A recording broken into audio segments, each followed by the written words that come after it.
A-D-N. It's HeadphonesNeil!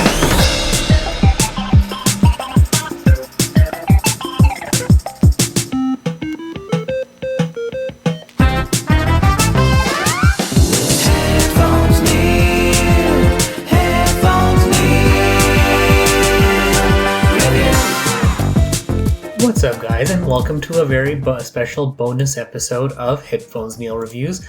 I'm your host, as always, HeadphonesNeil. So for this particular episode, I wanted to share something that I've been thinking about working on for some time.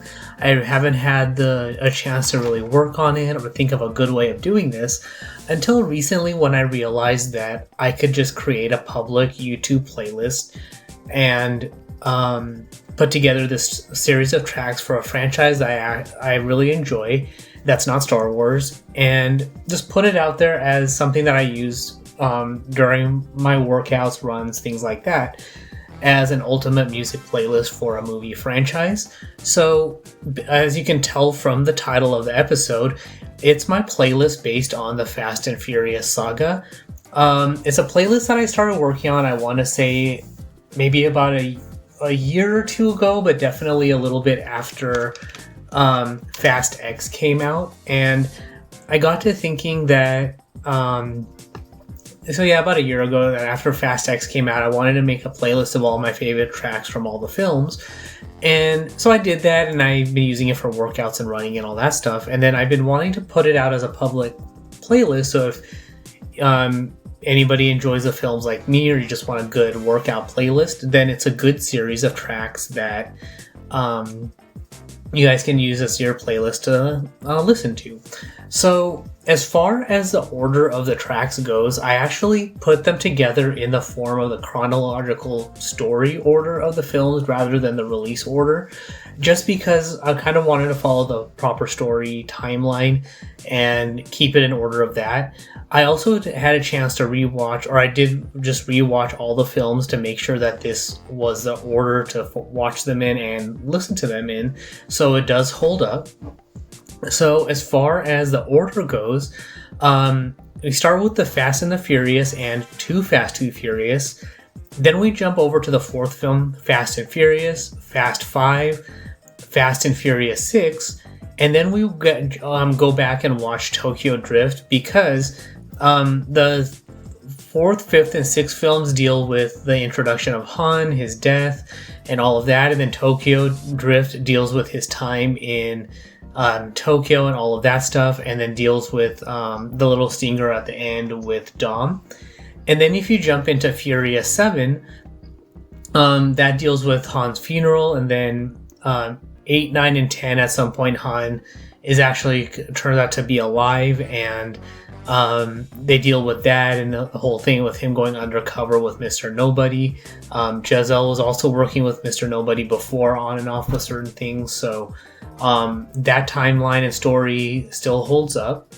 And then in the middle of the Fate of the Furious and Fast 9, we put in Hobbs and Shaw to deal with Hobbs' retirement, why him and Shaw get along, and why Shaw still is not officially part of the crew, but he is willing to help them out because of all the stuff that happened with the team, Hobbs, his mom, and all of that stuff. So there's that. And even though it's kind of one of those things that deals with the past, that gets resolved pretty easily. So to round out kind of the existing storylines, Fast X deals with the events of, I think, whichever film where they stole Reyes' money, and now we have his son in the form of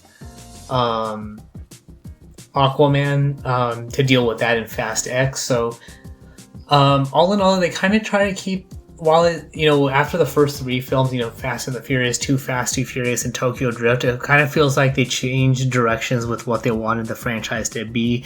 So they were trying to round out in retrospect all the different story arcs in order to move forward. And then also, now that with the passing of Brian O'Connor, the actor, they had to kind of change gears a little bit there. So we'll see how they handle the teaser at the end of Fast X with the Skyline, I think it was, or whatever the blue car was coming back. So I think they led us to believe that's Brian coming back. So we'll see if they end up, because I think I saw something where they're going to make a Fast X Part 2 or if they're just going to make it a Fast 11.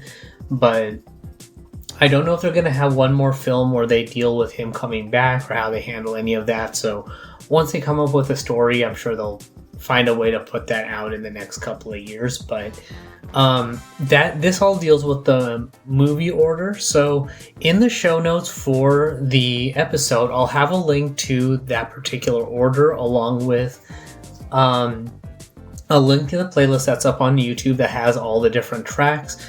So you have a couple in there from Ludacris, you have Crazy, you have Notorious Thugs, Limp Bizkit, and all of that. So very good, upbeat playlist, a nice variety of like rock rap kind of stuff. So that's all I kind of wanted to put out there, that if you want a good watch order for the films along with a good playlist to listen to, then I kind of just wanted to put it out there for everybody. And also in this rewatch, something that came up for me also was a way to put in a few extra bonus tracks to kind of expand out the playlist a little bit more. So as I have time, I'm actually also going to do another pass through of all the films and do kind of like a B-side almost, where all of the tracks that are currently on the playlist as of this recording are all like the main top line tracks to listen to, and then I'm going to add more to the playlist where it's kind of the